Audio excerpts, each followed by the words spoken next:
ஆசிரியர் சொல்லிக் கொடுத்ததுனால பயிற்சியும் இருக்கு. மூணாவது முக்கியமான ஒரு விஷயத்தை போட்டாதான் இது சரியாகும். மகிழ்ச்சி இருக்கா, சந்தோஷமா பண்றியா, முயற்சி போதாது, பயிற்சி போதாது, மகிழ்ச்சி ஒன்று இருந்துச்சு.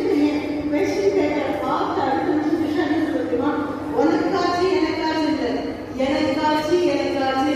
என்னை தோற்கடிக்க போது கொஸ்டின் பேப்பர்ல, என்னை தோற்கடிக்க போது கிருஷ்ணாவோட பயம்தான் அப்படின்னு முடிவு பண்ணிட்டேன்னா மகிழ்ச்சி உள்ள